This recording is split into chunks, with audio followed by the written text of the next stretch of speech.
Yeah, I'm Brian Cummings. I'm a technical artist at Unknown Worlds Entertainment. And could you also tell us titles that you've worked on? This is I'm currently working on Natural Selection 2, which is my first title out of school.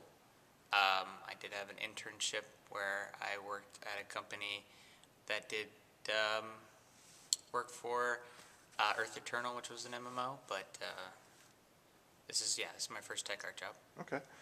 So, uh, what was your path to becoming a tech artist? Where did you go to school, and what did you study? I went to the Art Institute in San Francisco, and the program was game art and design. So I have an art background there. I was focused mostly on being an artist, and then I really enjoyed working with teams, and ended up kind of taking over a leadership role on the teams, and actually started going into production because I thought that was sort of what I wanted to do. And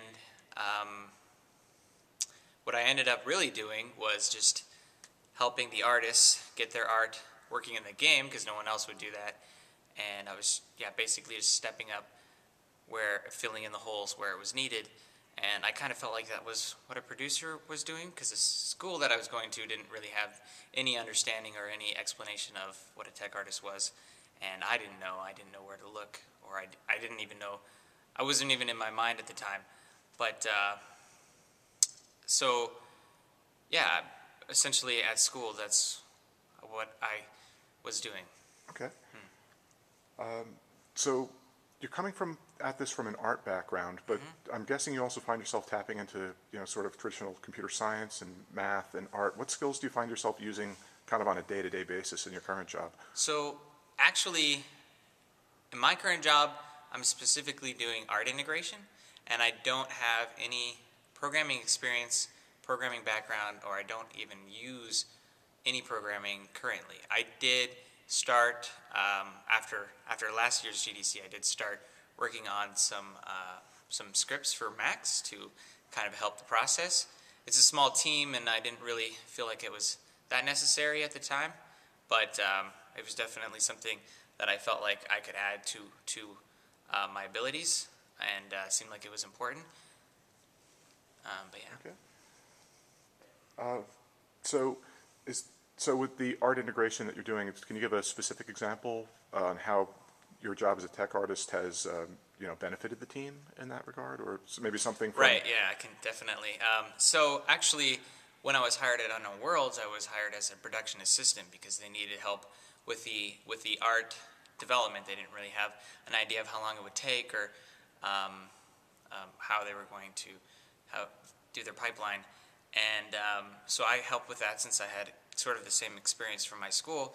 And after a while, we finished most of the art, and production role really wasn't needed.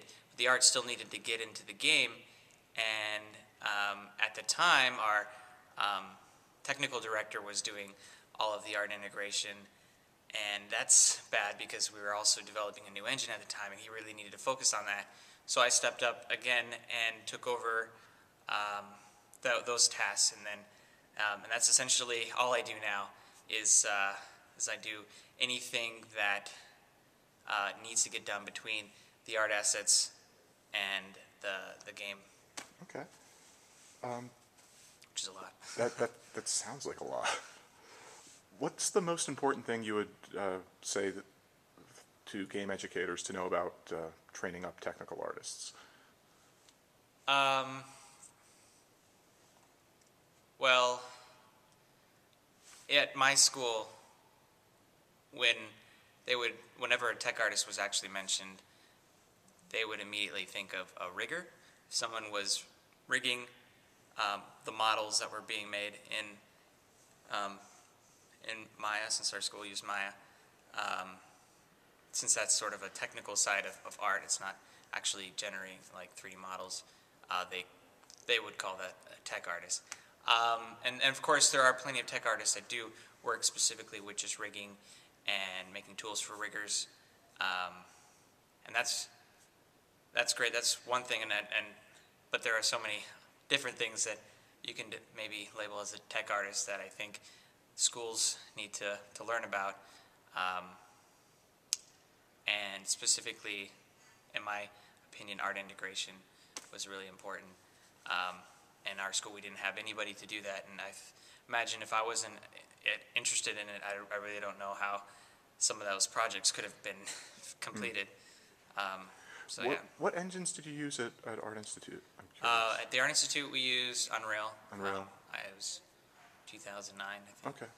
How about if you were looking at a student portfolio or a student resume, what would you like to see if they were applying for a tech art position that, someone that you needed to backstop you that you would hire?